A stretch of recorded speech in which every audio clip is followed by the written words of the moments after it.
All right, so here we go. We have these. Well, this is not actually new at all, but I put it in here because we might have issues with it later on in the future. So let's get these out of the way real quick. These are reciprocals. So if I want to know what cotangent is, of course, if you have a cotangent button, all you got to do is push that. But if you don't have a cotangent button, it's a reciprocal of tangent. Sorry, guys, it's my phone. I didn't turn it off. So this right here, cotangent of 140, that's a reciprocal of tangent again. So it's 1 over tan 140. And whatever that is, it's some number. Secant the reciprocal of cosine, so 1 over cosine 238. And that's going to be some number. Again, 1 over cosine of 53 degrees. And then the cosecant the reciprocal of sine, so 1 over sine 179, that's negative. And then cosecant the reciprocal of sine, so this one we can answer right now. Sine of 180 degrees is 0, so this is undefined. And the others, it's some number, guys. I have a calculator here. I mean, I guess I could go to Desmos, but I feel like going to Desmos might take up too much time. So let me, here I am. I'm saying the Desmos takes up too much time, and I feel like I'm taking up too much time. So 1 divided by, so 1038, let me see. 1038, and then 1 divided by that. I can't see your Desmos screen if you're showing it. I'm not pushing it. I have a calculator here. Sorry. Okay. So there it is, 1.27994. If because Desmos just, I think Desmos just has those buttons. But you know what? Let's find out. Let's just go to Desmos right now. So I'll show you guys the Desmos screen. So here we go. Share. Mr. Chavez? What's up? I thought the instructions said to round to 4 decimal places. Oh yeah, it does. And I didn't even follow my own instructions. So yeah, I'm gonna round to 4 decimal places in a little bit. Cofunction. Okay, notice that Desmos does not have the reciprocal functions. If you have a TI Inspire, use the TI Inspire, the cotangent buttons. But if you don't, so just do this. What was one of them, guys? Because I can't see my notes right now. Cotangent 140. All right, so cotangent 140. So I'm going to push tan 140. I'm going to push enter. So I believe that's in degree mode. Yep. So that's tangent, but I don't want tangent. I want cotangent. So is there a button that says inverse? I don't see it. Okay. 1 divided by this guy. Oh, I can't bring it down. All right, no big deal. Tan 140. Enter. So there's my answer, negative 1.1917. 4 digits rounded, so it should be 18 if it's rounded. Truncated will be 17. And there it is, guys. I don't think that's anything hard. I think that's pretty straightforward. And hold on, guys. My calculator is giving me all these. It's because I'm using the school Wi-Fi. And we put it in, the calculator should be in degrees mode because we started in degrees. Correct. The calculator should be in degree mode. I already forgot what that was. 1.2799. I'm going to leave that 199. So there it is. I deleted the 4. And I already forgot what 1 over tan 140 was. What was it? 1918. And there it is, guys. Pretty straightforward. Nothing crazy. You guys can do the rest and let me know if you guys are okay or not. All right, property of sinusoids. What is a sinusoidal wave? It's just a wave. Why do we even study waves? Well, because, okay, I don't know. Someone's really trying to reach me, guys, because I rarely ever get text messages. That's not a good wave. That's better. I mean, I guess that's about as good as it's going to get. And then that's supposed to be the middle, but it doesn't really look like the middle.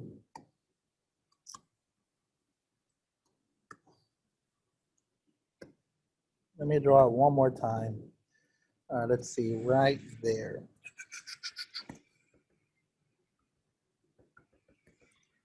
Well, I mean, I guess that's all right. That's fine. All right, some properties. Let's see. This is obviously a max. And there's that max happens many times. There's obviously a min. And then let's use some algebra 2 concepts. This is called concave down. This is called concave up. There's something called a point of inflection, and that happens on your sinusoidal axis. I guess I gotta explain what sinusoidal axis is, right? Point of inflection, point of inflection. This line, that blue line, is supposed to be the center, quote unquote center. Sometimes they call it, let's see, it has many names. Sometimes they call it the midline. That's a common core. That's a common core deal, but it's common enough. Common core calls it midline. It's also called your sinusoidal axis. Sinusoidal axis. And it's basically like a vertical shift. It's like a vertical shift. You'll see what I mean when I talk about that. It's the middle. It's the middle of your wave. The amplitude. The amplitude is the distance from here to the minimum. I guess let me write it. You know what? I'll write it right here that there's no space here. And I'll write it amplitude. So amplitude. Distance from sinusoidal axis to max. You can also say the distance from the minimum to the sinusoidal axis. The amplitude itself is a positive number. Let's see, we got everything, I think. Concave up, concave down, point of inflection, sinusoidal axis. Oh, period. Okay, so a period is how long something takes for it to repeat. So from this point all the way to that point, there it is. That is one cycle, which is also the period.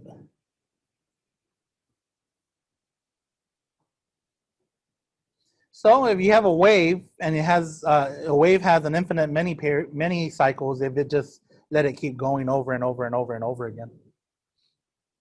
Have you guys covered any of this in physics or no? No. Okay, you will eventually.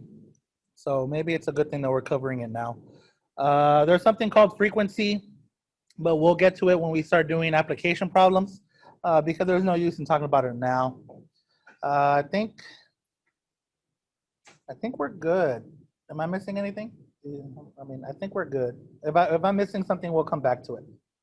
All right, and then if we go to the next page, I give you some rules. Hopefully no one's tricked out. No one's like freaking out. That A stands for amplitude, and it doesn't matter what wave we have, cosine or sine. And then that B, so the A is like a vertical stretch or compression, right? And then that B is like a horizontal stretch or compression, just like your regular functions. And if we need to, we might have to go back and review those. So maybe depending on after how we do today, if we do really poorly, maybe we'll go back and review the algebra 2 stuff. And then the C is just horizontal shifts. You know, how many times do you go left? How many times do you go right? And then that D there, I just want an alphabetical order, A, B, C, D. That D there is just your sinusoidal axis or your midline. So hopefully I didn't mess up. Let's see. First bullet, A is the amplitude. Technically, A is the vertical dilation of negative reflection from parent function on the x-axis. You know, the deal, basic algebra 2 stuff. Okay, I don't see any error there. B will get you the horizontal dilation. Same deal as when you were in algebra. Okay, cool. C in waves is known as the phase displacement. Basically, Dilation. yes, horizontal dilation. What is it, Doug? Like when you had a function in algebra and you had this, what's the difference between that function and f of x? This function is a horizontal stretch by a factor of 2 Oh, okay. from your Algebra 2 days. So that's all we're talking about there. So it affects your period. C is your phase displacement, which is just your horizontal shift. And D is your sinusoidal axis. It's also called midline. I forgot to put that in there. It's also called midline, guys, and it's pretty important. So put the word midline in there somewhere. And then I talk about period, which I shouldn't. Well, that's fine, I guess. Period is 360 divided by b if in degrees, and 2 pi divided by b if in radians. And I hope that we're not robots. I hope we know why. And if we don't know why, we will get there pretty soon. All right. And then I mentioned in there that frequency is a reciprocal of period, which I wish I would not have typed that in, but I already see that I typed it in, so too bad. Okay, and then I have here, it says sketch y equals sine x, and I want you guys, before I do the sketch, I want you guys to know where this comes from. So I believe I already have it in here. So let me go ahead and share my screen here. So do you guys see what I have at the moment? Do you guys see Desmos? Yes. All right, so look what I have here. This is my unit circle. And notice when I push play, I want you guys to notice the type of wave it's gonna be making. Notice that it's only applying for my y value. Right here at that location, my y value is 0, so I'm right at the origin. So now look what happens.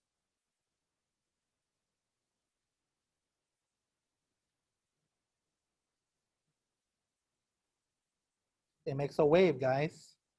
And it makes a wave. So you can already see this here is one cycle. And if I were to continue to rotate counterclockwise, I would continue with the same cycle, with that same pattern. So this is what's called a sinusoid. It continues that wave over and over and over again forever if I were to let this continue going counterclockwise. Does that make sense, guys? And we're gonna draw this right now by hand, so don't worry. We're gonna talk about how we chose what values. So don't worry, you're gonna be okay. We're gonna go slow. We're gonna go real slow. All right, so here we go. We're back. So the first thing I need you to do is draw a y-axis and an x-axis. It doesn't have to be perfect. Here's my y-axis, and I'm gonna say this is my x-axis.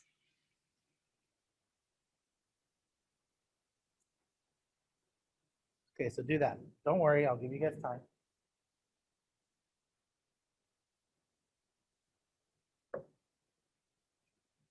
Okay, the next.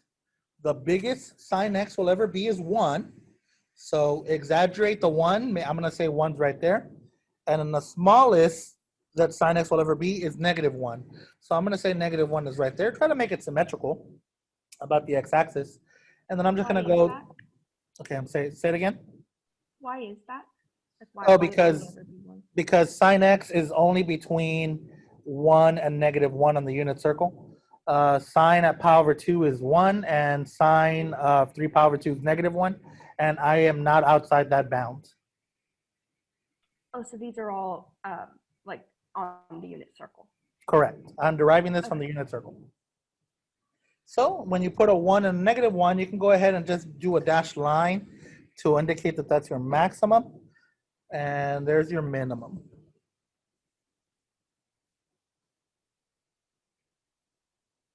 And I'm gonna go ahead and put some numbers here in the bottom. I'm gonna start in radians. I'm gonna put 0. And here we go. You guys ready? What is sine of 0?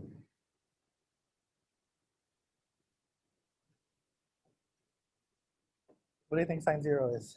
It's okay to be wrong, guys. 0? Yeah, it's 0, guys. If you have a unit circle with you, that would help. All right, I'm gonna move a little bit. I'm gonna go to pi over 2. What is sine of pi over 2? 1. 1? Yeah, it's 1. Put a point at pi over 2, comma 1. Try to make it, I'm going by pi over 2s here, so try to make it more or less by that scale. So the next one's gonna be pi. What is sine pi? 0. 0. So put a point at pi comma 0. Again, I'm going by pi over 2. So the next one after pi over 2 is 3 pi over 2. Let me see. I'm trying to make the scale the same. What is sine 3 pi over 2? -1. Put a point right at -1, 3 pi over 2. And that's the 3 pi over 2. If I keep going by pi over 2, the next one's pi over 2. Pi over 2, 2 pi, sorry. And then what is sine 2 pi? 0. All right. You've graphed your high, your low, and your points of inflection. So here's what you're going to do. At the high points, try to do, I don't know what you call these. What do you call these? Like little bowls? And then your low points, try to make little bowls as well. See, like that. And then try to connect it to, you see that green dot at pi 0? Try to connect it at pi 0, and at pi 0, you want to have a point of inflection. That means where it changes from concave down to concave up, or vice versa. It doesn't have to be perfect, guys, but try to make it look, all right, there's concave down, and then all of a sudden, boom, right there, concave up. See? Doesn't have to be perfect. You get better with experience. And then at every point on the x-axis, those are all sinusoidal, those are all points of inflection. So concave up, and then boom, concave down now. And then notice I'm at pi over 2 now. I'm going to approach that 0. So I'm concave down until I approach that 0. And then as soon as I pass a 0, concave up. And there it is. I have a nice, very beautiful sine graph. It's not perfect, but that's fine.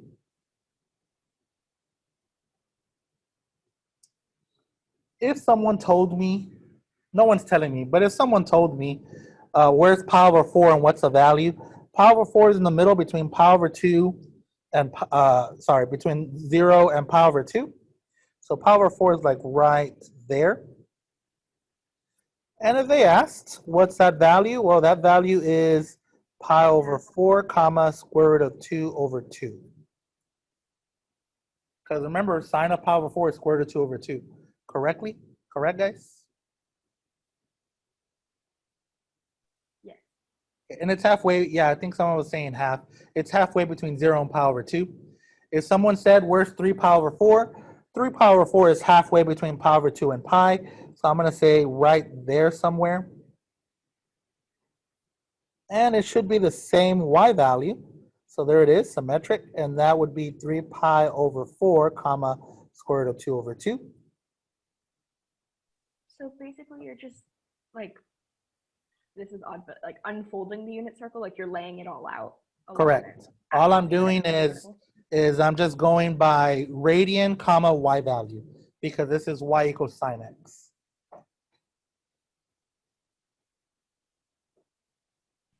Mr. Chavez, Yes, ma'am. could you please explain what the little blue circle was again under the green circle at like 0, 0? Oh, the blue circle is a 0. That's a 0 number, miss. Oh, okay, thank you. It's okay, miss. Don't worry. We're all on the same team here. We're good. Ask whatever question. Any other questions right now, guys? Do we get it? Yes. All right. So now let's see how the cosine. Do you want to see the simulation for cosine first, or do you want to see if we can do the graph by hand first? What route do you want to do first, guys? I guess graph it by hand so that then we can check it with the simulation. All right, let's do that then. So here we go. I'm going to draw an x and y axis. So draw your y axis. And don't worry, we're going to go slow. Draw your x axis.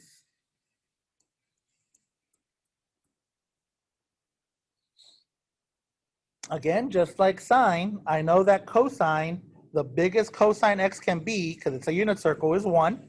And the smallest it can be is -1. So I'm going to do the same thing I did with the sine x. I'm going to say that Positive 1 is up here. And since I want it to be symmetric, I'm measuring it with my little hand here. Well, I don't have a little hand, but, well, I mean, I don't know. Maybe I do have a little hand. And I just, you don't have to do the sound effects. I, for whatever reason, have always done sound effects. Even when I was when I was presenting at the university, my professors would always make fun of me for my sound effects, but you know what? Who's laughing now? Okay, that wasn't, okay, I apologize, guys. That was like a really bad joke. It didn't even make any sense. So there it is. That's my max. There's my min.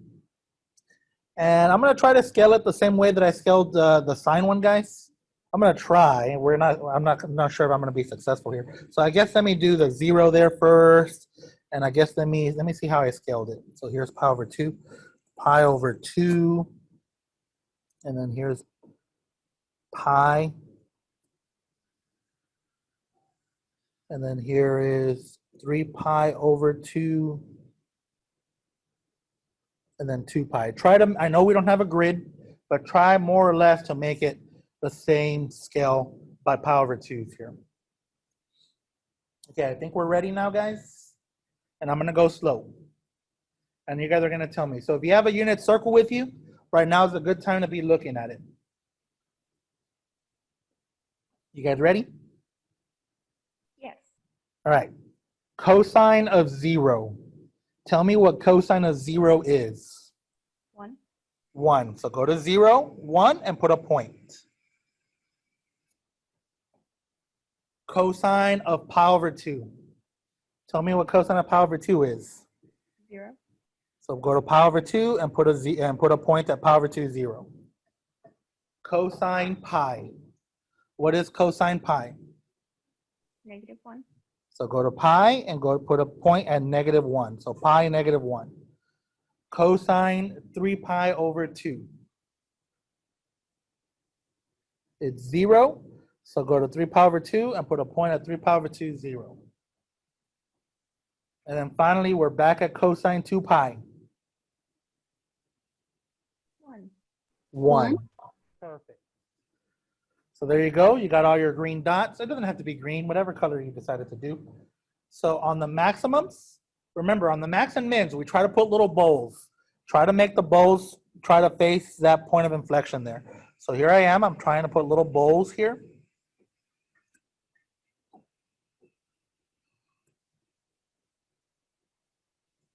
And then try to connect those bowls. I mean, I don't know exactly what you call those little things there. Try to connect those bowls together at those points of inflection. Now remember, between 0 and pi over 2, you're concave down. And you're concave down until you hit the sinusoidal axis. So concave down. So try to make it look concave down all the way until you hit pi over 2. So there's concave down. And then bam, right there at pi over 2, change it to concave up.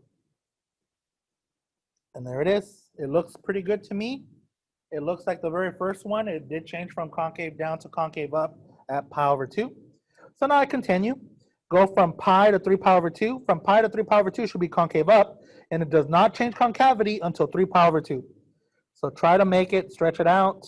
So here I am, 3 pi, still concave up, still concave up, still concave up, and then bam, all of a sudden, and you can tell what's happening. The rates of change are changing. You go from a rate of change increasing to a rate of change that's still increasing, but at a decreasing rate. That's calculus though, so let's not get into that just yet. But there it is. And look at that, guys. We have some pretty sinusoids right here. And I think that looks pretty good. I think that looks pretty good, guys. All right, let's see if I can I can't. Why not? All right, hold on.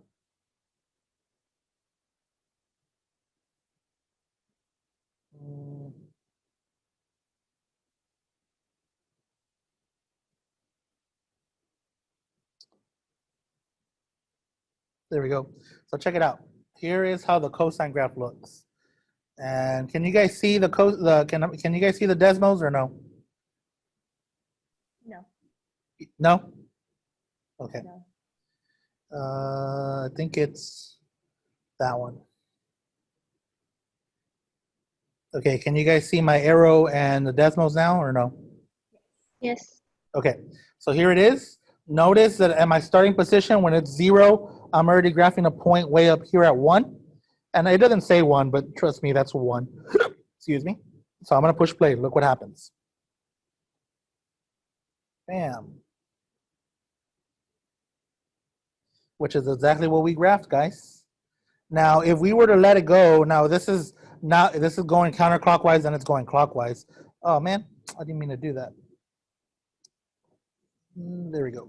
If I were to let this go, keep going all the way, it would just keep going. Like it would, I messed it up already, guys, so I'm sorry there.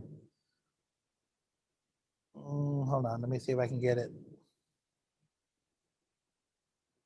There we go, right there.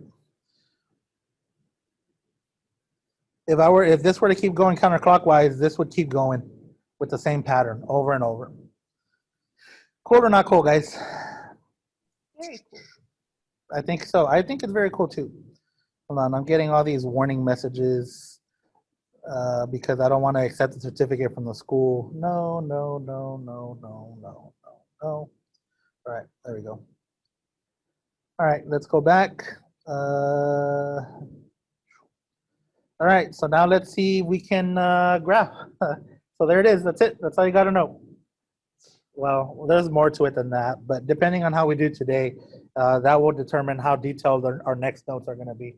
So our next notes will probably be fresh, like super fresh notes. Let's see. Suppose that a sinusoid has a period of 12 degrees per cycle. Amplitude 7 units, phase displacement -4 with respect to the parent cosine function. Okay. And sinusoidal axis 5 units below the x-axis. Sketch the graph. So let's see if we can do this. So I guess the first thing I'm going to do is label a y and an x-axis. So here's my y-axis.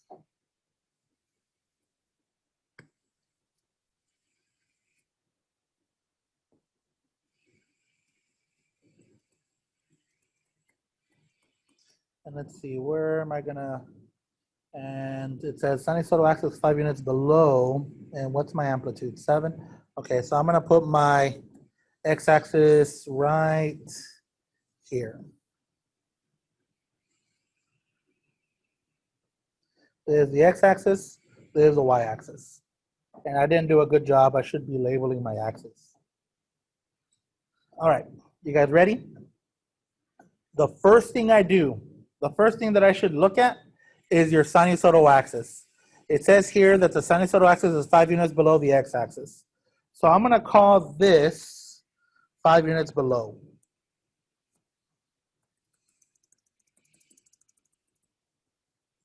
And there it is. There's my sinusoidal axis. The next thing I should look at is your amplitude. It says that your amplitude is 7 units. So what you should do, you should plot your high and your low dashed lines.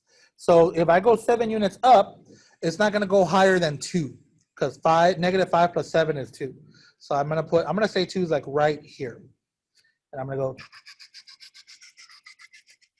You don't have to do the sound effects. You can just draw your little dashed lines. Does everyone see where I got 2? Is that just because since the amplitude is 7, you know that the maximum can only be 7 higher than the axis? Perfect. Okay. So now that I know where the high is, now where is the low? I need to go 7 below the 5. -12? -12. Try to make it symmetrical. So I'm going to say -12 is right here. I think it looks symmetrical, but that red line's kind of throwing it off a little bit. What's up?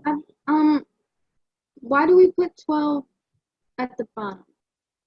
Because the -5 is the middle. The -5 is the midline. Does that make sense? Yes. And I'm going 7 above and 7 below. Oh, okay. Okay. And then next, okay, so notice that it says a parent cosine function. A cosine function, real quick, well, I guess we can just scroll up really fast. Notice that the cosine function has a peak on the y-axis. And I'm going to put that. Peak on y-axis. So that peak, I'm moving it.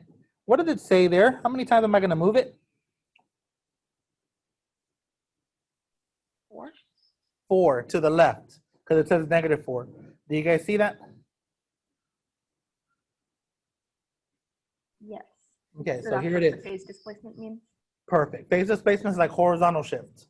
So I guess let me write that in there for you guys. It's like horizontal shift. So I'm gonna go to -4. I'm gonna say -4 is right. It doesn't have to be perfect, guys. I'm gonna say -4 is right there. And if that's -4, so I have to have a peak. So at -4, I am right there in the top. Are we okay so far? Yes. All right, so here we go. Now the rest is just, you're just doing geometry. You're just doing symmetry. The period is 12 degrees. That means it repeats every 12 degrees. If it repeats every 12 degrees, what's gonna be my next high point? 8. Perfect, so I'm gonna say 8 is like right there. And that's a high point.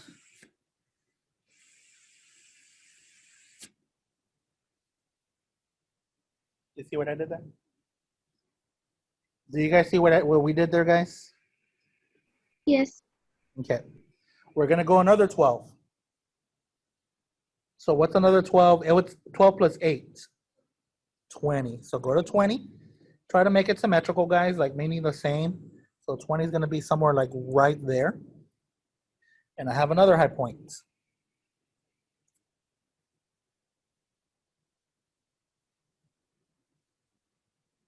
I'm going to go another 12. What's another 12 from 20? 32. 32. So I'm going to go to 32. I'm going to say 32 is like right there. As you can see, I'm making it more or less the same distance all the time, the gaps. I'm just measuring with my hand. I don't have a ruler. And I put another max.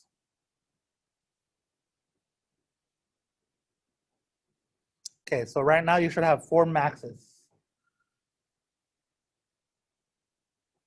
All right, so before I put my mins and my sinusoidal and my points of inflection, I'm gonna scroll up just so I can observe something. I want you to observe that between this peak, let me do it in black, between this peak and that peak, right in the middle, look, that period is 2 pi. Right in the middle, I have a min. Do we notice that, guys? Yes. It's all about symmetry, perfect. So right in the middle, I have a min. So you can think of this as either going -4 plus 6, or you can think about just the middle between -4 and 8. It doesn't matter how you think about it. They're both the same. It's going to be the same number. Where did I get the 6 from? I got the 6 from half of 12. So the middle between -4 and 8 is Positive 2. positive 2. So I'm going to label positive 2. Let's see. Positive 2 is probably going to be like right there. Maybe a little bit more to the right, but that's fine. And I'm going to put a min.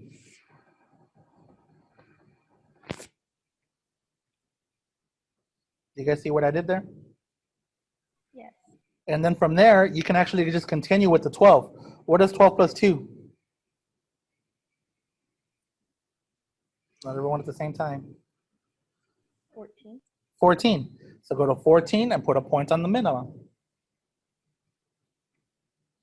And then you can add another 12 to the 14. 26. Mm-hmm. I put it in 20. And here we go. Okay, we're looking good, guys. We're looking real good. All right. Now, between your minimum and maximum, there's a point of inflection right in the middle there. So between 26 and 32, what's the middle between 26 and 32? Doesn't have to be perfect. As a matter of fact, you don't even have to give me a number. You can just visually look at it and put a point right in the middle.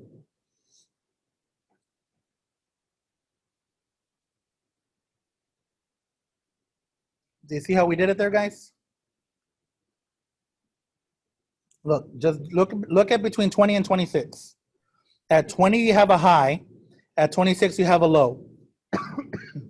So right in the middle, you put a point of inflection on the sinusoidal axis. Or I guess the first one would be at 29, and then this one is at 23. Or Yes. You just not Yeah, you're right. You're perfectly right. 23 and 29. What's the middle between 14 and 20? 17? 17. At 17, put a point of inflection. Remember, all the points of inflection happen where? The midpoint or the mid. Yeah, the midline. You can call it midline. You can call it sinusoidal axis. All the points of inflection happen at the midline. See? So then in the middle between 14 and 8, so like 11, boom. The middle between 8 and 2, I'm sorry, 8 and 2, so 5.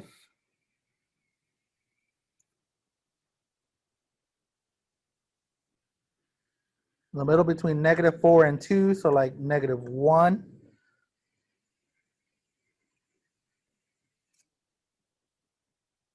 All right, I think we're good, guys. So here's what you're gonna do. I'm gonna do it in black this time. All the max and mins, I'm gonna put little bowls. I still haven't found an actual word for these things, but make sure that the bowls are facing towards your points of inflection because you're gonna be connecting them, remember. And it doesn't have to be perfect. I can see that my gap here, my lower gap is a little bigger than my upper gap, but that's fine. Try to keep the points of inflection until you hit the points. Try to keep the concavity until you hit the point of inflection. It doesn't have to be perfect, guys. I can see mine is not perfect, but that's okay. It should at least more or less keep the same shape.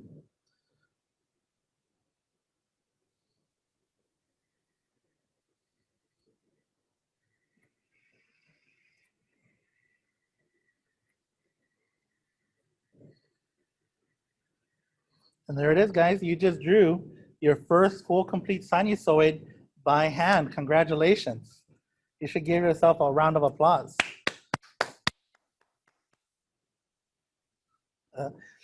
Wanano's not entertained. She's just like, whatever.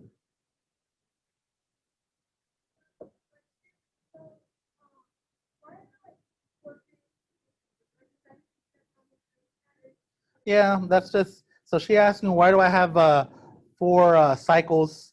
That's just what I drew in here. You at least want to, when you're drawing these, you should at least see 2 of them because you want to see them go up and down, you know?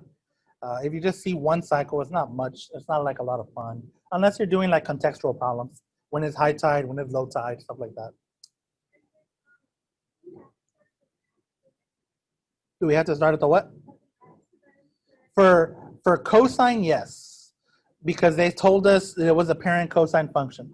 That's actually a really good question. Let me tell the rest of everyone. So the question was, do we have to start at the max every time? No, we do not. But because, what function did they tell us to mimic? They told us to mimic which function, guys? Cosine or sine? Sine. Cosine. Cosine has a peak on the y-axis. So if they tell us to use the cosine function, or they tell us that it's use the parent cosine function with a phase displacement of whatever radians or degrees, then we're going to use that peak. If they tell us to use a sine, then we're going to use a point of inflection going up left to right. So we use whatever's on the y-axis. Whatever's well, I don't necessarily want to call it what's on the y-axis. The peak's on the y-axis. And you're right, the sine x is on the origin. But if we translate it, like if we do a phase displacement for sine x, that origin, yeah, okay, fine. Whatever's on the y-axis. Yeah. But we got to make sure that we know the difference. Like the sine x is a point of inflection moving left to right, going up. And the cosine is a max on the y-axis. Right, guys? Yes. Okay. Would you do the same, or not the same process, but a similar process for sine, though, where you would do the phase displacement for off of the origin point, Yes. but then you would do And then you do your periods based on the origin point. Yeah, Based on that. the point, based on the point of inflection going up. And then I would do another, like if, yeah, I would follow my period with that, point of inflection going up, point of inflection going up. And then instead, when I draw my sketch, I would just put a little segment on my sinusoidal axis of a point of a little dash line going up. That makes sense? Yes. And I don't want to get too ahead here, guys, but the slope, like the instantaneous slope of your sine and cosine right at the point of inflection is actually 1 and -1. Your slope, your instantaneous slope. But like I said, we're not in calculus, so I don't want to give you guys too much. Let's see what else we got. Letter B. Find the equation for the graph you sketched. So I think we're going to stop, or maybe we can stop at example 2. And then example 3, we'll do it tomorrow. So let's see if we can do find an equation for the graph you sketched. So we know that we used a cosine graph. So right off the bat, what I'm going to do, I'm going to come up here, and I'm going to rewrite all that you're seeing in blue. I'm just going to write that right there, guys. So I'm going to come back, and I'm going to say, well, I used the cosine graph, so it has to look something like y equals a cosine b x minus c close plus d. And we're going to see if we can figure out every single letter of these. So the A, what does the A stand for? Amplitude? Amplitude. Did they give me the Vertical amplitude? dilation. Yes. What was the amplitude? 7. So I'm going to write 7. Cosine. Did they give me enough information for B?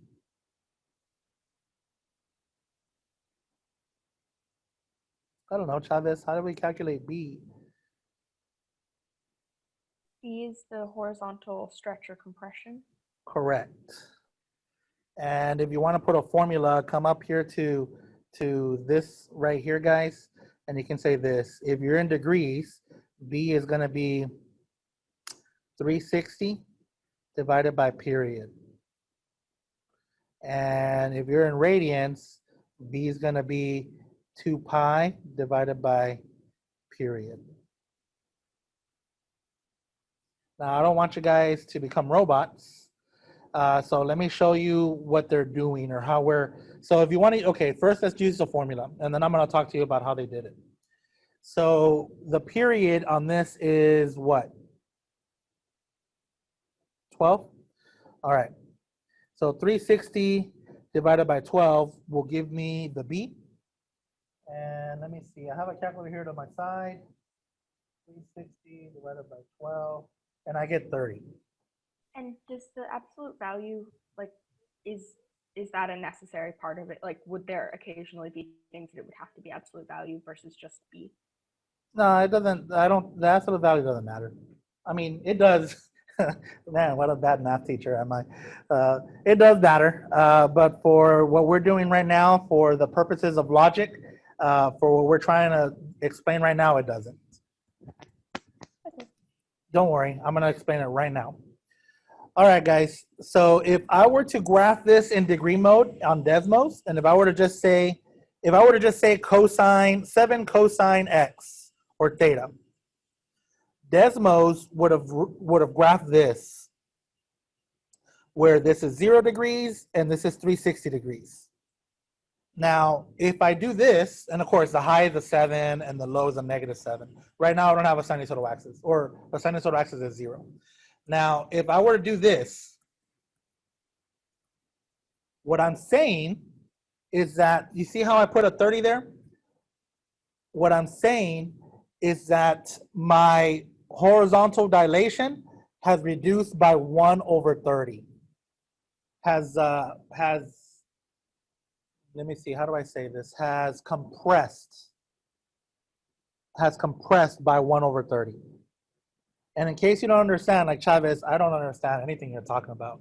When you had an algebra 2, when you had this, wouldn't you say that this was a horizontal compression of f of x by a factor of half? Yes. This is exactly what I'm doing. But the only thing is that I have a trig function. This is a horizontal compression by a factor of 1/30. Now, my period should have been 360 degrees. So that 1/30, well, look, how do you do it? 1/30 times 360 degrees. OMG, that gives you 12. So that must be the period. Do you see what we're doing here, guys? Do you see the logic? Now, in case you're confused 100%, this will always give you the answer. And you don't have to worry about what I'm talking about. But I don't want you to be robots. I want you to understand. And so maybe the way to understand is to do an Algebra 2 lesson, and maybe I should have done that first. But when you guys had Algebra 2 and you guys had this expression, that 2 there right here, that 2 in blue, that means that you're compressing your f of x by a factor of a half.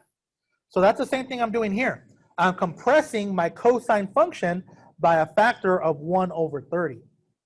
My period should have been, for the parent function in degrees, the period should have been 360 degrees. But now you're compressing it by 1 over 30. Well, 1 over 30, so now my period is 12 degrees. Is that making sense to you guys? Is that making sense? Yes. Taylor, Oh, okay. Yes. Yes. That makes sense. okay. So I'm going to give you guys this time. Write what you got to write down. Put in there that it's just like Algebra 2. You're just compressing it by the reciprocal of whatever you have in front of the x.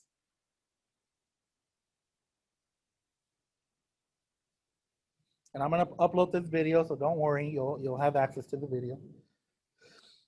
All right. So now that we've covered that, I know that I did a shift. I went 4 to the left. So I'm going to write x plus 4. Does everyone know why I wrote x plus 4 and not minus? Because it's yeah. like horizontal shift. Yeah, it's the opposite, right? So x minus 4 means you go 4 to the right. X plus 4 means you go 4 to the left. And then finally, what's the sinusoidal axis? -5. Minus 5. There it is.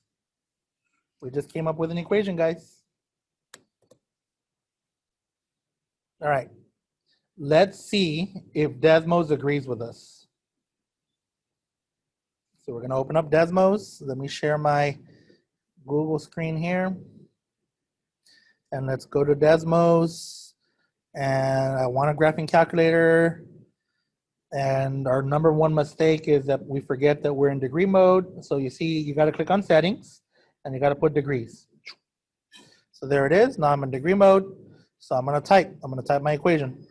Y equals. Okay, you guys hook me up, guys, because I already lost my equation. 7 cosine, all right. 30x plus 4, and then -5. And there it is, guys. Let's check it to see if we got our values correct. So look, I'm just gonna plug in points and see if it allows me to. Do I have a point at -4.2? Perfect. I'm gonna go to my minimum and see if I have that point. Do I have a point at 2, -12? Yes. Yes. I'm gonna go over here. I could get my x-intercepts, but I don't need those. I want this one up here. Do I have a point at 8.2 on my graph that I drew? There it is, guys. We got it right. As soon as you check those 3 points, all the others have to be correct because it's a sinusoid and it keeps repeating. And as you can see, it just goes on forever and ever and ever and ever and ever. And if you're wondering, I don't understand why they're making me learn about all this. Well, for you future eye doctors, guys, light is a wave. Everything you're seeing is a wave. Sound is a wave. Radars work with, well, some radars do, some radars work differently. But like pretty much everything that you're looking around you, the way the radio works, the way your cell phone works, those are all waves. So you can see why waves are so important. So hopefully now you're noticing like the world around you. This is how the world works, guys, which it's amazing, right? So we're just learning the basics. We're just learning the basics of waves. There's so many applications. All right, it is 9:26. We obviously surpassed our synchronous time. Do you guys feel like we can handle one more, or do you guys want to just call it a day and work on the other one the next time? I think we can handle one more, but I'll be respectful of your asynchronous time. So you guys let me know. What do you guys think? I'm okay with one more, unless people have things that they need to be doing. One more, guys.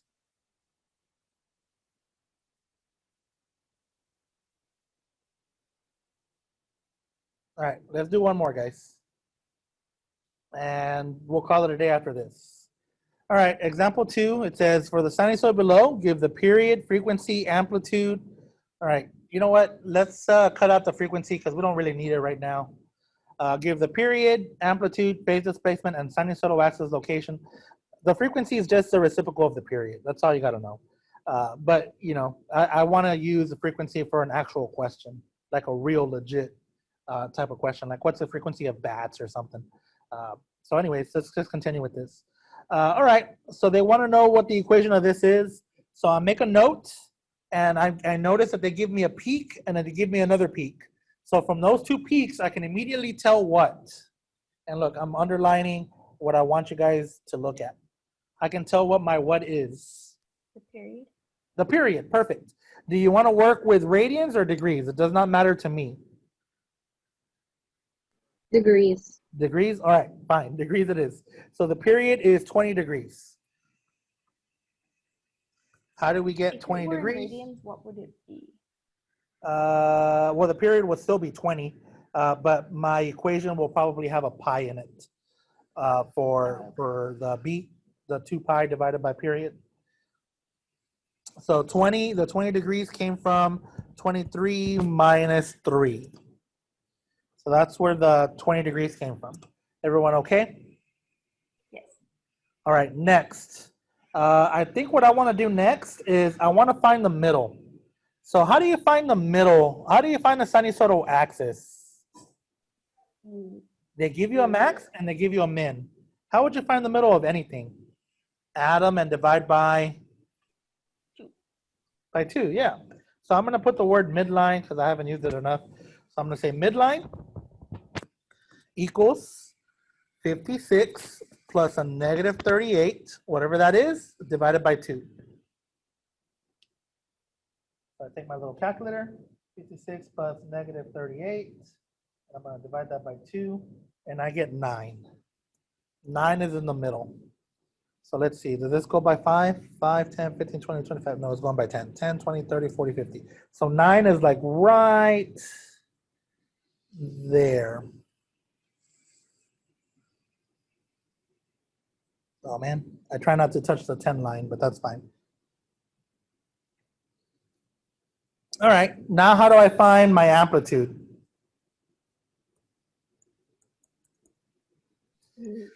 Do I know what the max is? 56 minus 9.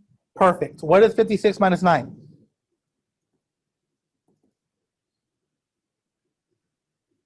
Not everyone at the same time. Yeah, 47. That should be the same number, the distance from 9 to negative 38, and that is also 47, by the way. If you don't believe me, tell your calculator. 9 minus negative 38. So it's like 9 plus 38, and you'll get 47 as well. So there it is. I got my amplitude. Since we only have experience with cosine, we should probably use cosine then, right? For the sinusoid below, yeah, we only have experience with cosine. So I'm going to use the peak. So my phase displacement. And I'm going to put in here that I'm using cosine. Using cosine. My phase displacement is what? I guess you could also use 23, but the best number to use is the very first peak you see. So what's that peak? 3. 3 to the right. Let's see, do I have everything? You can just select whether you want to use cosine or sine. Yeah, because they're both waves. But since we only have experience with cosine, since we've only done cosine, that's all we've done, it's probably better to just use cosine right now. But we could have used sine also. If we knew like this guy, or if we knew that guy. So here's what I have. Y equals A. Okay, because sine would use the points of Inflection, point of inflection on the way up. So here's what we have. We have A, We have B, not directly, but we have it. We have C, and we have D. All right, let me show you what B is. B is the period should have been 360, but the period was 20.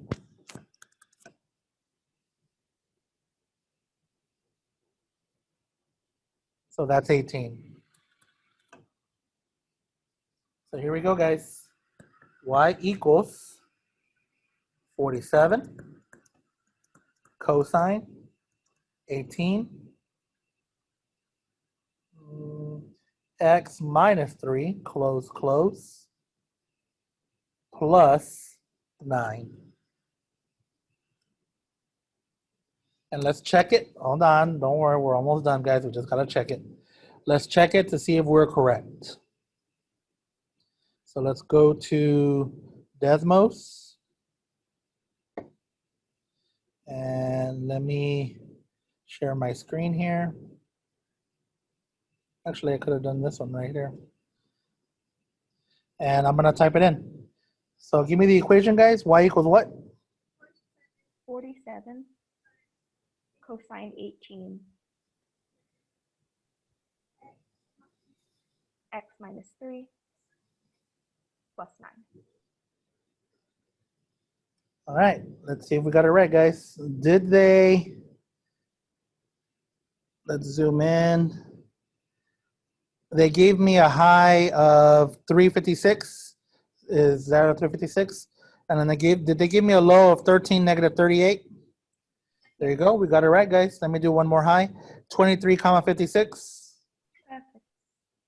Yeah, perfect. We got it. There it is. All right, everyone come back. All right, guys. So all this is review.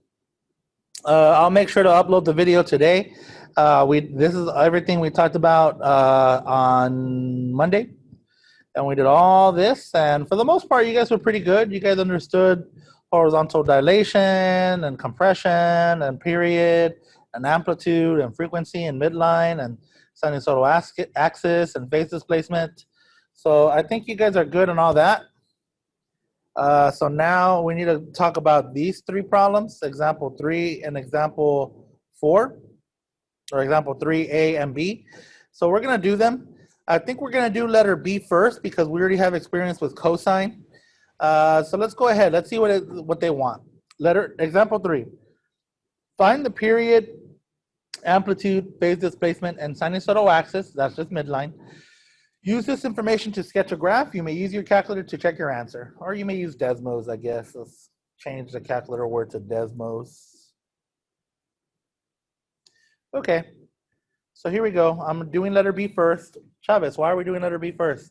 Because it is what we have experience with. So first, the amplitude. Amplitude is this number, and that is 5. And then I guess let's just go left to right. This is your B. So if B is 2 pi over 3, that means that the period has to be 3. Now we're probably gonna have questions there, huh? Because I probably shouldn't be taking shortcuts. All right, guys. The period is 2 pi divided by the B. So 2 pi divided by 2 pi over 3, keep change flip. 2 pi over 1 times 3 over 2 pi. 2 pi's cancel out, and that gives me my famous answer of a 3. If you recognize that B is your stretch or compression, you recognize that the cosine function should have a period of 2 pi in radians. So you look at the 2 pi over 3, and really, I mean, it's like 2 pi divided by your period there. So there it is. There's that magic number there. If that 3 would have been a 2 pi, your B would have been 1, and you would have had a period of 2 pi. Anyways, maybe I'm making it more complicated than it really is. Let's see, what else? The C, the sinusoidal shift. Your phase displacement, sorry. Phase displacement is -1 to the right. To the left. So -1, because I guess if I say to the left, that means like a double negative. So -1 from cosine function. And that's important because when we're talking about -1, we're talking about the peak of the cosine function is moving 1 to the left. And then the D is -4. That's your midline or sinusoidal axis, also called midline. It's the same thing, guys. All right, so here we go. Let's do a grid. Let's see. First thing I'm gonna do. How would I do this? The first thing I would do, guys, is I would plot your sinusoidal axis. So here's my grid. I'm gonna draw a y-axis. It's not perfect, and I'm gonna put the x-axis right there. Okay. I'm gonna go in blue here. I'm gonna say -4 is right here. And I'm gonna go, you don't have to do the sound effects. So there is my sinusoidal axis. So Dina, you're pretty good. Okay, making sure, miss, I want you to win. All right, so next, I'm gonna do my amplitude. So I'm gonna graph the high and low points. The amplitude is 5, guys. So I'm gonna go 5 above -4 and then 5 below -4. So if I go 5 above -4, that's gonna put me like somewhere like right, I'm gonna say there. I'm gonna say that's a 1. -4 plus 5 is a 1. I'm gonna say that's a 1, and I'm gonna go. No need for the sound effects. And then that gap, I'm gonna be consistent. I'm gonna say we're right here. And let's see, -4 minus 5, that is -9. And then there we go. All right, next. I know that cosine has a peak right on the y-axis. How do I know that? Well, because when we looked at the notes, way over here, I saw cosine and I saw that there was a peak on the y-axis. So that peak there, I'm gonna move 1 to the left.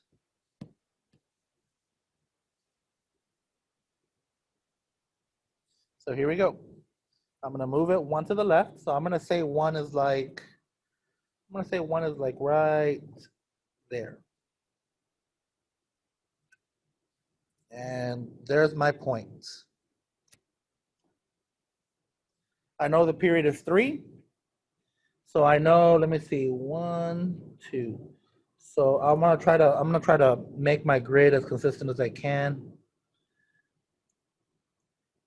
All right, so there it is. There's my gap of 3.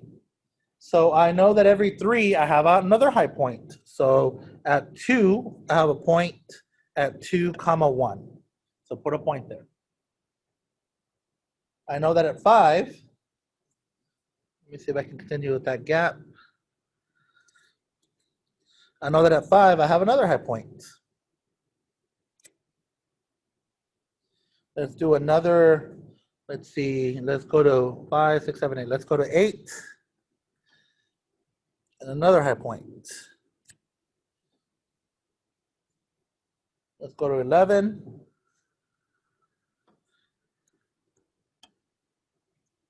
And I think we have enough room for at least one more. We don't have to do a whole bunch.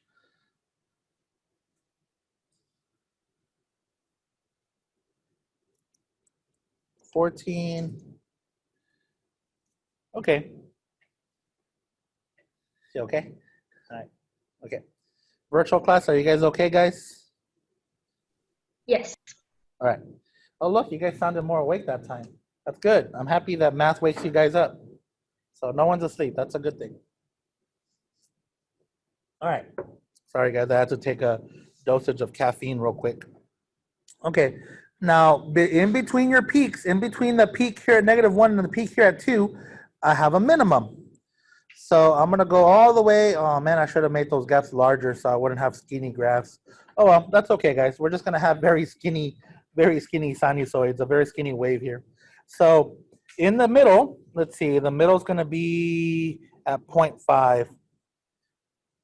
Let's see, yeah, -1 plus 1.5. That's going to be 0.5. In the middle here, I have a minimum. And it works that way for all of them, guys. You can just look at it. It don't have to be perfect. So there it is. I guess I'll put one of them in here just so we know what coordinate that is. 11, that's 12.5. And we'll check it.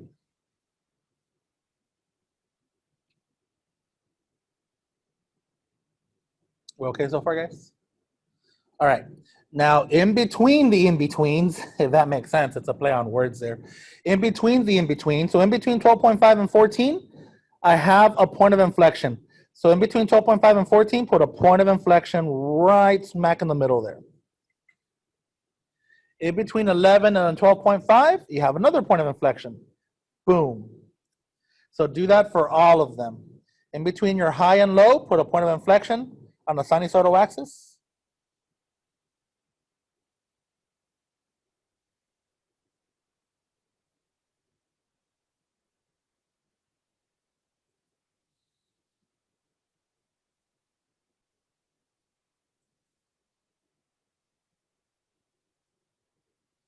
Yeah, this is going to be a really skinny graph, guys.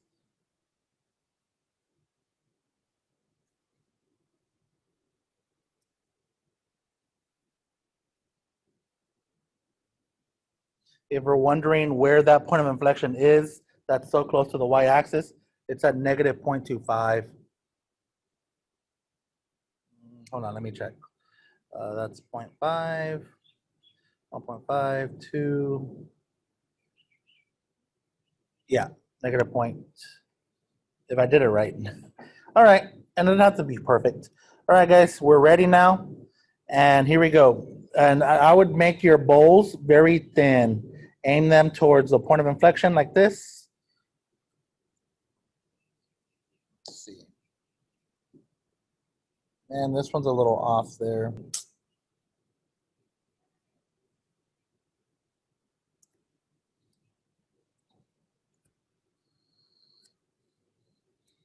Let me see if I can I'm just gonna go ahead and try to connect them now, guys, because I can't see them. Yeah, they're not gonna be perfect, guys, because I made it too skinny. Lesson learned. Next time I'll put the gaps a little bigger. That's fine.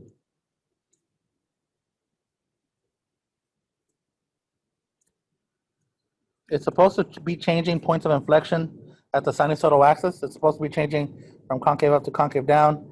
If it doesn't, that's fine, guys. But as long as your max and mins are more or less correct, it's kind of hard to see points of inflection when they're this skinny.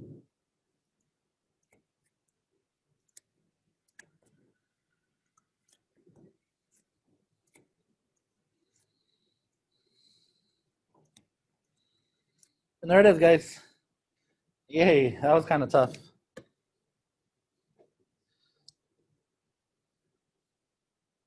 I'm gonna make sure on the next graph to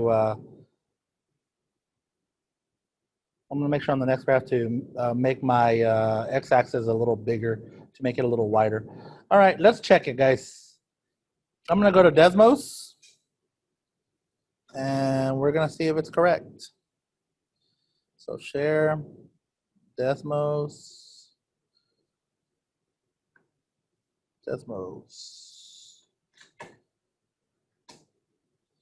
Math tools, drafting calculators. Am I sharing this? Yeah.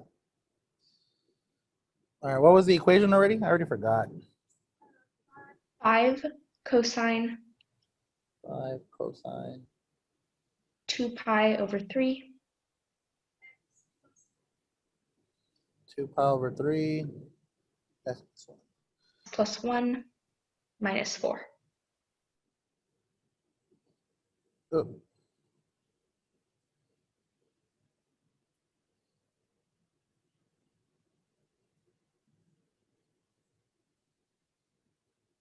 Four, right?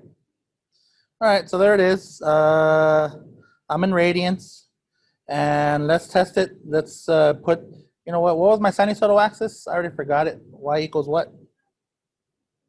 -4. All right, that way I can see everything. All right, high point. Let's see. Do I have a high point at 2, 1? All right, let's test another high point. Do I have a high point at 5, 1? Yes. Okay, now let's test the low point. Let me zoom out. Do I have a low point at, which one did I put? Do I have a low point at 0.5, -9? Perfect. Yes. And then I think I gave a sinusoidal axis way over here somewhere, right? Let's test. Do I have, what was it, 11.75? Or which one did I give you guys? Did I even give one or no? Let me check. But Oh no, If- I never gave one. It's in the middle between 12.5 and 14. Yeah, so I think we're correct. Or I think maybe I gave, let's see, maybe I gave this one here. Yeah, look, there it is, guys. -0.25, -4. I think I did say that one, that one's a -0.25. I think I said it. I don't know if I wrote it, but I think I did say it. And you can see it, -0.25, -4 there. Cool or not cool? cool. Yeah, so we got it right. Our graph does not look as beautiful as this one because we made ours really, I mean, I guess it does look like it if we make it like that, but I would probably want the graph a little fatter. That way it doesn't look so skinny. But all right, no big deal. We learned from that one. Keep going. Now let's go back to letter A. So the only difference between B and A, by the way, those curves that go up and down, you call them sinusoids, regardless of whether it starts with a cosine or not. They're still waves. They're still sinusoidal waves. This one starts with a sine. So when we do our phase shift, let's go back and look at sine. When sine starts at the origin, see? So that is what is moving, that origin. It's a point of inflection going up. So point of inflection going up, that's what I'm gonna move when I do my phase shift. Does that make sense, guys? Okay. Yes. So just keep that in mind. True of all sign of all Yeah. sign. All the signs, all of them. If it says sine, all the signs. If it's a cosine, you're moving a peak. The peak is what's moving, if it's a phase shift. If you have a phase shift. Does that make sense? Yes. Okay, so here we go. Let's first write down some information. The amplitude, I'm just gonna write A now. The amplitude is 5, just like our last problem. The period, well, let's see, B is pi over 4. So from that, we can conclude that the period has to be 8. In case you don't see it, relax. I really don't want you guys to be a robot, but in case you don't see it, the period is your 2 pi divided by B, which is pi over 4. Keep, change, flip. 2 pi over 1 times 4 over pi. The pi's cancel out. 2 times 4 is 8. The sinusoidal shift. It is 2 to the right, 2 to the right. And remember, it's a sine function. So you're not moving a peak, you're moving a point of inflection on the way up. Because there's a difference between a point of inflection on the way up and point of inflection on the way down. All right, next is your sinusoidal axis, or your midline, and that is 5. Man, I guess someone's like the number 5 because I keep putting 5 all over the place. I just made these random problems up. I just put whatever I felt. So these didn't come from anywhere in particular. You can just make anything up. That's give you a math. Make up any equation. All right, so let's go ahead and see if we can do this, guys. I'm going to draw a grid. Again, there's my y-axis. And let's see, if I'm going to go 5 up, then I want to draw it my x-axis right here. I want to do it a little lower this time because I'm going to be hovering between 10 and 0. So the first thing I do is plot my sinusoidal axis, or the midline. I'm going to say 5 is right here, guys. Let's see, I'm going to say 5 is right there. And then I'm going to go, I won't go all the way where it says A, B, C, D. We'll just probably put like 3 or 4 cycles in there. And then I'm going to go 5 higher and 5 lower. So 5 higher from that is going to be at 10. That's my max. And then I'm going to go 5 lower from the 5, and that's going to be on the x-axis, and that's my min. So that's the first thing we got to do. Now remember, we're starting at the point of inflection going up. So then I look at my phase shift, 2 to the right. So I'm going to say 2 is right. Let's see, what's my period again? 8. Okay, so this time I'm able to, I'm just gonna say 2 is like right here then. 2. So at 2, I'm gonna put a point on the sinusoidal axis. Now, so you don't get confused, remember that's going on the way up. So you don't get confused, if you want, you can already do this, just for now. So you know that it's a point of inflection going on the way up. It's a little segment. And I'm gonna go 8. So let's see, if I go 8, I'm gonna say 8 is like right here. Again, oh, that's not, I'm gonna say that's 10, sorry. The period is 8. So 2 plus 8 is 10. And then I'm gonna put another point of inflection right there at 5. And remember, so you don't get confused, you can go ahead and do that. So you know it's a point of inflection going up. I'm gonna do another 8 from the 10. So I'm gonna keep the gaps the same. So let's see, 2, and then boom, right there.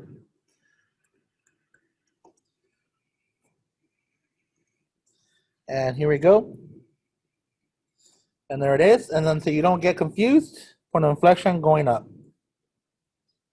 Okay, I think we have enough points. I think we have enough points to do the rest of the graph. So let's look really quick. Let's make an observation. So look, I'm going all the way back to my sine graph here. In between, so look, here's my period from 0. I'm putting, I guess I should do it in a different color. Like here it is in black at the origin, 0, 0. And then here is 1 full period of 2 pi. In between your points of inflection, in the middle, you have another point of inflection, but instead of going up, this one is going down. Do you guys see that? So in between, so I'm gonna go back. In between 2 and 10, I have another point of inflection, but this time this one's going down. So what's the middle of that? 6 here. So at 6, point of inflection, and this one's going down. In the middle between 10 and 18, you have another point of inflection. So I'm gonna do it right here. That's at 14 there. And that one's going down.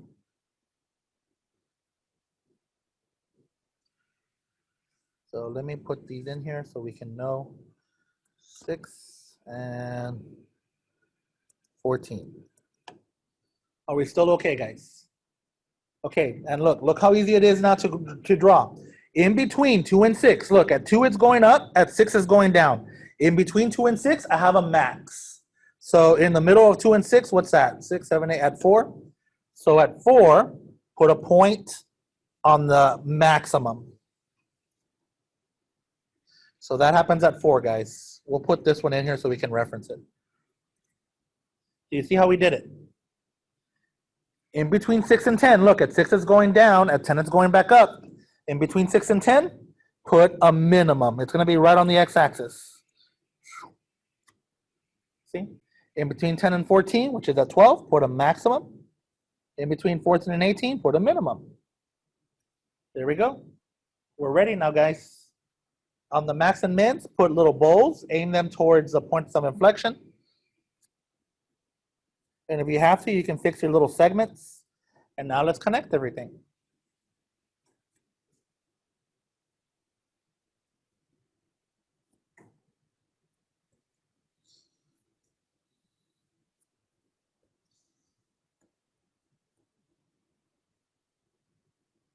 And look at that, guys, another successful sinusoidal wave.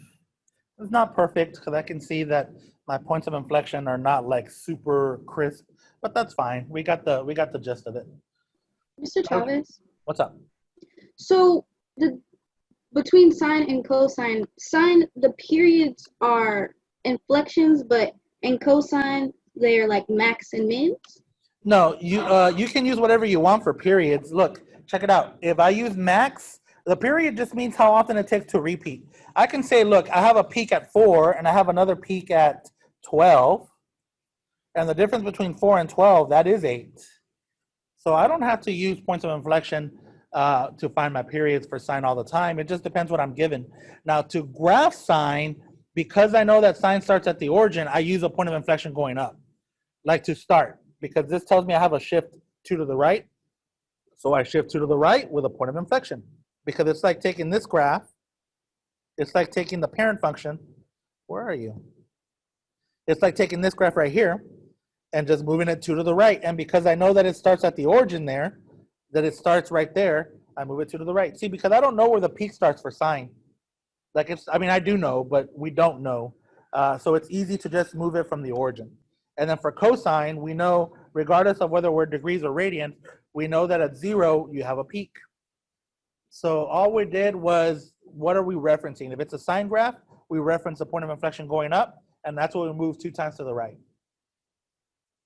Does that make sense, miss? Yes. So if the displacement was like a negative number, would that be how would that be different?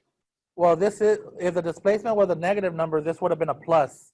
So Right. it's just like your algebra days. Remember when in algebra, and I've been meaning to maybe do an, I don't think I'm gonna use it in class, guys, because I don't think we have enough time, but I'll make a video of it where I would like for you guys to look at it.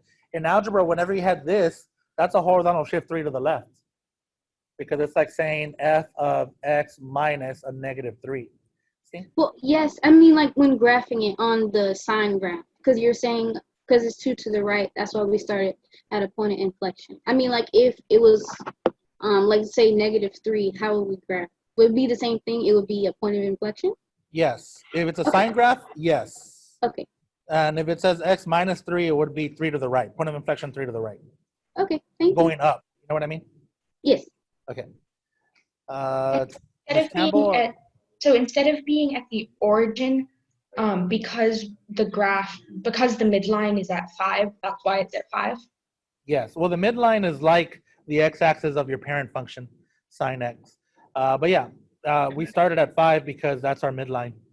But it's not based off the x-axis, it's based off where the midline is. Well, yeah, because the midline is where I have points of inflection. At the midline is where I have a point of inflection where it changes concavity. Okay, thank you. Any other questions, guys? All right, let's all come back.